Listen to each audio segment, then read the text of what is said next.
Bonjour à tous, c'est Pauline et bienvenue sur le podcast Pause Sun, l'endroit idéal pour une pause détendue et ensoleillée dans votre quotidien. Aujourd'hui, nous vous avons préparé un contenu varié qui vous transportera vers différentes thématiques et discussions enrichissantes. Installez-vous confortablement, prenez une pause bien méritée et laissez-nous illuminer votre journée. Au programme, des sujets qui vous feront sourire, réfléchir et peut-être même rêver un peu. Que vous soyez en train de conduire, de faire du sport ou simplement en train de vous détendre chez vous, Pause Sun est là pour vous accompagner à chaque moment. Alors, sans plus tarder, plongeons-nous dans cette pause ensoleillée et explorons ensemble les différents rayons de notre conversation d'aujourd'hui. Bonjour à tous et à toutes, aujourd'hui nous nous retrouvons dans l'épisode numéro 31, Arrête de stresser, commence à jouer ta nouvelle philosophie de vie. La vie c'est comme un jeu, il faut la prendre avec légèreté. Actuellement on est en septembre et qui dit septembre dit rentrée mais aussi stress. Alors j'avais envie de parler de ce sujet, d'aborder la vie comme si c'était un jeu, soit de la prendre avec beaucoup plus de recul, beaucoup plus de légèreté. Et d'ailleurs peut-être que vous posez la question de pourquoi ce titre, parce que beaucoup d'entre nous passent leur vie à stresser, à se soucier du futur, à ressasser le passé. Et tout simplement, si je vous disais que vous pouvez transformer votre vie en un jeu où le but principal serait d'apprendre, de s'amuser, de grandir, peu importe ce qui se passe, nous avons tous nos défis, nos épreuves et nos moments de stress. Mais que se passerait-il si nous commencions à envisager la vie d'une manière beaucoup plus légère, si nous abordions les obstacles avec le même état d'esprit que celui avec lequel nous abordons les jeux, ou nous jouons aux jeux. Et aujourd'hui, on va explorer alors cette idée de voir comment on peut adopter une mentalité de jeu pour vivre tout simplement une vie beaucoup plus heureuse, épanouie, mais surtout beaucoup moins stressante. Alors tout d'abord, on va parler dans un premier temps du stress et voir en quoi c'est un ennemi invisible. Par la suite, j'aimerais qu'on essaie de comprendre le concept de la vie et de comment vivre cette vie comme un jeu. J'aimerais vous démontrer quelques avantages d'aborder la vie avec légèreté et simplicité, comment appliquer ce concept du jeu à votre vie. J'aimerais aussi vous expliquer quelques histoires inspirantes de ceux qui ont adopté cette mentalité et du moins qui ont réussi suite à ça, vous faire part de quelques anecdotes inspirantes et vous expliquer comment prendre ces obstacles et du moins les surmonter pour avoir alors une vie beaucoup plus légère et simpliste. Et bien sûr, on terminera par une petite conclusion. On va tout simplement commencer par parler de ce qui nous pousse à stresser. Le stress, c'est comme un ennemi invisible. Il va se cacher dans nos esprits en attendant la moindre opportunité pour nous submerger. Les deadlines, les attentes des autres, la peur de l'échec, tout cela va nourrir ce monstre qui est le stress. Mais voici une vérité qui est simple. Le stress n'existe que parce qu'on lui permet d'exister. Et en fait, beaucoup de stress provient de notre tendance à voir la vie comme une série d'obligations, de défis à surmonter, de choses à accomplir pour tout simplement prouver notre valeur. Et surtout en cette période de rentrée, car qui dit rentrée dit nouveaux objectifs, dit nouveaux paliers à passer. Et voilà donc beaucoup de stress, non pas uniquement à cause de nous, mais aussi à cause du travail, mais aussi par rapport à l'éducation. Et si au lieu donc de cela, on commençait tout simplement à voir la vie comme un immense jeu. Aller à l'école, ça serait un jeu, aller au travail, ça serait un jeu. Imaginez une seule seconde, qu'est-ce que vous feriez différemment si chaque jour était comme une nouvelle quête dans un jeu, de nouveaux paliers à passer dans une vie similaire à un jeu en fait. Si chaque défi n'était qu'une occasion de gagner des points, de monter de niveau, d'apprendre de nouvelles compétences, de changer, ce changement de perspective peut avoir un impact beaucoup plus profond sur notre bien-être mental, mais au-delà de ça, peut avoir aussi un impact sur notre attitude et comment nous nous comportons avec nos proches. Ensuite, j'aimerais aborder donc le concept de la vie et vivre cette vie comme un jeu. Pour commencer, en fait, qu'est-ce que ça signifie vraiment la vie est comme un jeu? Imaginez un instant que tout ce que vous faites, chaque défi que vous relevez, chaque relation que vous construisez, soit une partie d'un immense jeu. Dans un jeu, on sait qu'il y a beaucoup de paliers à passer, qu'il y a des boss à battre, qu'il y a des trésors cachés à découvrir, qu'il y a des opportunités à saisir. Et ce qui est intéressant, c'est que même lorsqu'on échoue, on prend pas tout personnellement. On essaye encore et toujours et on apprend de nos erreurs. Et voilà pourquoi c'est intéressant de vivre notre vie comme si on était dans un jeu. Maintenant, on va voir pourquoi adopter cette philosophie peut être si puissant. Dans les jeux, que ce soit au niveau des jeux vidéo, un sport ou etc., on sait que les défis et les obstacles font partie intégrante de l'expérience. Personne ne s'attend à finir un jeu sans rencontrer des difficultés, n'est-ce pas? C'est ce qui rend le jeu beaucoup plus intéressant. Imagine, t'as un jeu et au final, tu vas pas avoir de difficultés, ça va être beaucoup trop facile pour toi. Tu vas le finir en 2 minutes et tu vas en avoir marre. Et évidemment, tu vas pas chercher à vouloir acheter le prochain jeu comme ça parce que tu vas dire il est nul, il y a rien à tirer de ce jeu, t'as pas de porte à aller ouvrir, t'as pas de méchant à tuer, t'as déjà gagné en fait. Et c'est comme ça la vie aussi. Et lorsqu'on joue, on se donne aussi la permission d'échouer, de réessayer, de rire de nos erreurs et de célébrer nos petites victoires. Alors je vous pose la question sincèrement, pourquoi ne pas appliquer cela à votre vie de tous les jours? Des études en psychologie ont montré que ceux qui abordaient la vie avec ce qu'on appelle le mindset de croissance ou un mindset de jeu sont généralement beaucoup plus résilients face aux échecs, plus créatifs dans la résolution de problèmes et globalement plus heureux.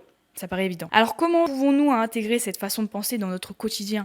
C'est exactement ce que je voulais vous faire part dans ce podcast et ce pourquoi je voulais aussi vous inviter à réfléchir à ce que ça signifie pour vous. Alors comment pouvons-nous intégrer cette façon de penser dans notre quotidien? Dans ce podcast, je voulais tout simplement vous inviter à réfléchir à tout ce que ça signifie pour vous, vivre comme dans un jeu. Et comment vous pouvez surtout introduire plus de ce mindset de jeu dans votre vie quotidienne. C'est ce que je racontais d'ailleurs dernièrement à une copine, que pour moi, je vis ma vie comme si je jouais sur jeu.fr, sans me prendre la tête, en étant au contrôle de tout, mais avec une certaine légèreté. D'ailleurs, c'est ce pourquoi j'ai eu l'idée de faire cet épisode de podcast, parce qu'elle me racontait tout simplement sa rentrée avec tous les autres étudiants, et elle me disait que tout le monde lui demandait comment elle voyait cette année, est-ce qu'elle avait peur, est-ce qu'elle se sentait confiante, et elle me disait qu'elle se sentait parfaitement bien, elle n'avait pas du tout peur de cette année, elle n'appréhendait pas du tout, parce qu'elle savait de quoi elle était capable, et qu'elle prenait aussi cette vie avec légèreté, c'est-à-dire qu'elle verra ce qu'il faudra faire à chaque moment pour surmonter ses obstacles, et qu'elle se disait que tout simplement, si les autres ont réussi cette année, pourquoi pas elle? Pourquoi elle ne réussirait pas cette année? De là, nous avons aussi discuté du fait que moi je prenais tout simplement cette vie comme un jeu, comme elle le prend aussi,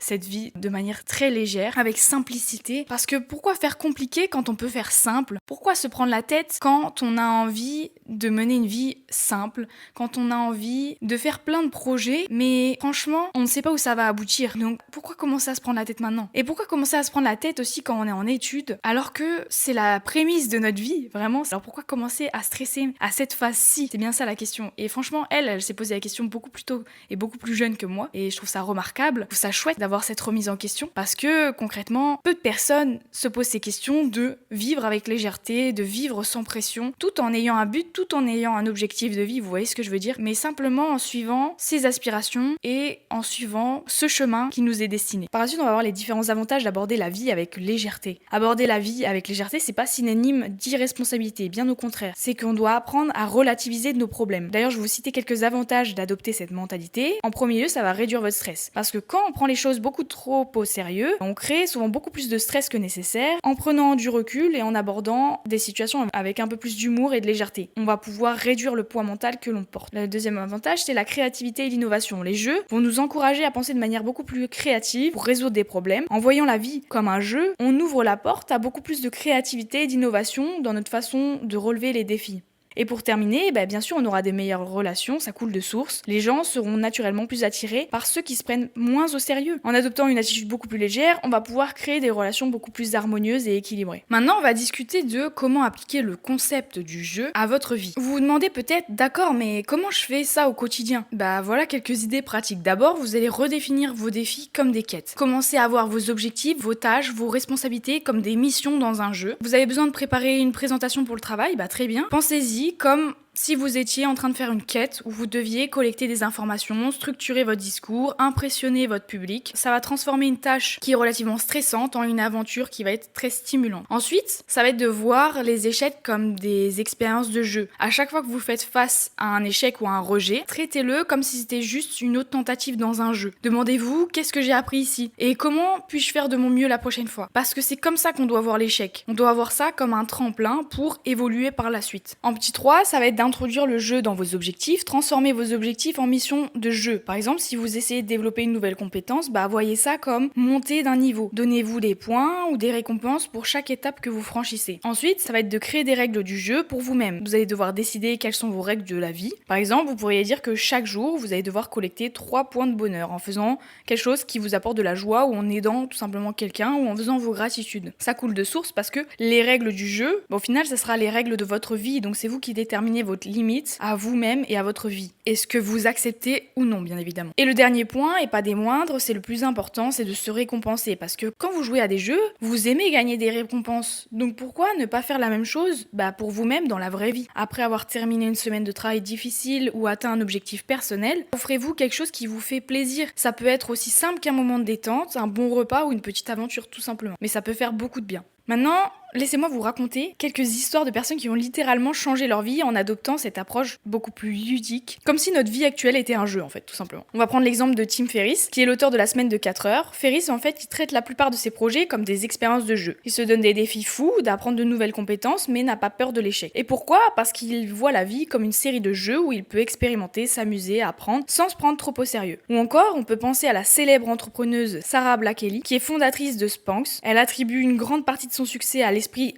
de jeu qui a été inculqué par son père et qui lui demandait chaque semaine qu'est-ce que t'as échoué cette semaine. Et pour lui, en gros, si elle n'échouait pas, ça signifiait qu'elle ne jouait pas assez grand, qu'elle ne prenait pas assez de risques. Et c'est cet état d'esprit qui a fait que Sarah est devenue une grande entrepreneuse audacieuse et notamment à succès. D'ailleurs, je vous fais référence au livre de Charles Pépin qui est très bien, qui se dénomme Les vertus de l'échec, où la notion de l'échec est très bien abordée et surtout est déstigmatisée et démontre que l'échec est inévitable dans une vie et c'est comme ça qu'il faut s'en servir d'ailleurs comme tremplin pour rebondir et pour devenir plus fort, plus grand et surtout en apprendre davantage sur un sujet et grandir grâce à ça. Il faut se servir de l'échec comme d'un tremplin pour rebondir. Par la suite, je voulais donc vous parler de différentes anecdotes inspirantes, telles que l'histoire de Richard Branson, qui est un célèbre entrepreneur, et Branson est connu pour son approche plutôt ludique de la vie et des affaires. Il a souvent dit que l'un de ses plus grands secrets pour réussir, c'est de ne pas se prendre trop au sérieux, et il voit chaque entreprise comme une aventure, un jeu à jouer, tout simplement. Et c'est cette mentalité qui lui a permis de prendre des risques et de construire un empire commercial. Un autre exemple, c'est celui de Marie Curie, qui malgré ses défis incroyables, a continué de voir ses recherches scientifiques comme une exploration, presque comme une aventure avec des résultats à découvrir à chaque étape. Personnellement, depuis que je suis rentrée dans le monde du travail, j'ai vraiment décidé d'aborder cette vie comme si on jouait un jeu. Parce que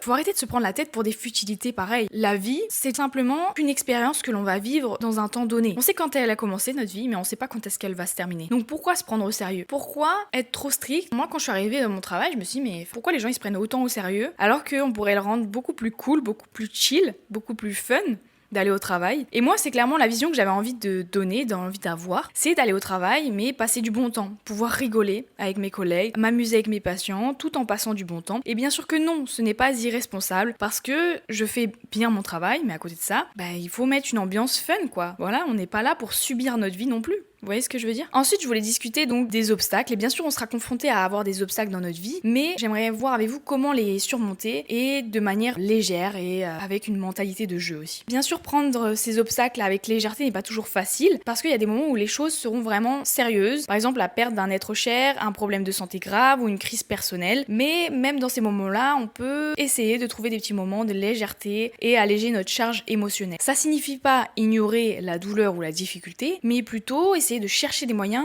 de se rappeler qu'on n'est pas défini par nos problèmes. Vous voyez ce que je veux dire? Quand les choses elles deviennent plus sérieuses, il faut pas hésiter à se rappeler que c'est qu'une étape du jeu. Ça veut pas dire que vous allez ignorer la douleur auquel vous êtes confronté et la difficulté, mais ça signifie que vous allez reconnaître que chaque moment difficile est aussi partie intégrante de l'aventure. Et donc vous êtes obligé de la vivre. Tous ces décès, tous ces moments de crise, de perte de personnes chères, tous ces problèmes graves, qui est donc de perdre un être cher ou de problèmes de santé, et bien évidemment qu'on ne minimise pas les faits. Mais malheureusement, c'est aussi pour ça qu'on appelle la vie. C'est que dans le courant de la vie, on n'est pas dans un jeu vidéo et donc évidemment, on n'est pas immortel, mais aussi peut arriver des choses beaucoup plus graves auxquelles on doit faire face et auxquelles il faut être résilient. Malheureusement, c'est une chose qui est très difficile à vivre sur le moment, mais avec lequel il faut apprendre à vivre. Parfois aussi, on va être confronté à un autre obstacle qui peut être l'entourage. Certaines personnes peuvent ne pas comprendre ou apprécier votre nouvelle approche qui va être beaucoup plus légère. Mais rappelez-vous que ce n'est pas leur jeu, ce n'est pas leur vie, c'est la vôtre et c'est vous qui êtes au contrôle de votre vie. C'est vous le chef, c'est vous qui décidez de comment vous voulez percevoir votre vie et en aucun cas, ces personnes-là ne doivent vous influencer et avoir un impact sur la manière dont vous voulez voir votre vie. C'est important de rester fidèle à soi-même, d'avancer avec confiance dans cette nouvelle mentalité et surtout d'être en phase avec vos valeurs, de continuer à aller vers cette quête d'inspiration, vers cette quête de soi, de la personne que vous voulez vraiment être au final. Et bien bien sûr, il y a des outils comme la gratitude, la méditation et le fait de se rappeler que ça va aussi passer. Ça peut aussi aider à revenir à un état d'esprit beaucoup plus léger dans certains moments qui sont très difficiles à vivre. Il faut accepter ses émotions. Après, bien sûr, c'est un chemin à suivre. Ça va pas être réglé en 2 minutes, bien évidemment. Mais il faut aussi savoir être résilient et aussi se servir de ces moments très difficiles à vivre comme d'un tremplin pour rebondir encore mieux par ailleurs et en faire votre force. Pour moi, c'est le plus important. Pour conclure, je vous invite tous à essayer cette approche, à expérimenter et à jouer avec la vie. Et la prochaine fois que vous sentez le stress monter,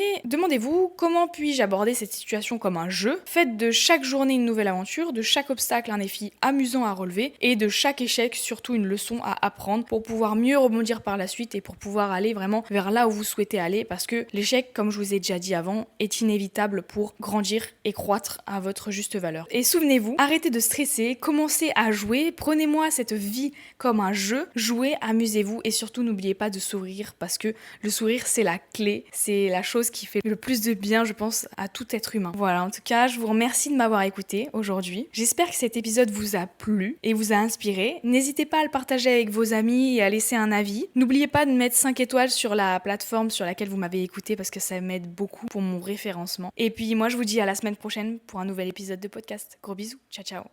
Et voilà, c'est déjà la fin de notre moment ensoleillé sur Pause Sun. J'espère que cette pause vous a apporté un rayon de positivité et d'inspiration. Si vous avez aimé cet épisode, n'hésitez pas à le partager avec vos proches et à me laisser un commentaire sur la plateforme sur laquelle vous m'avez écouté ou sur Instagram sur la page Pause Sun. On se retrouve la semaine prochaine pour la suite des épisodes de Pause Sun à base de positivité et de vibes ensoleillées. D'ici là, prenez soin de vous. C'était Pauline sur Pause Sun. Ciao ciao!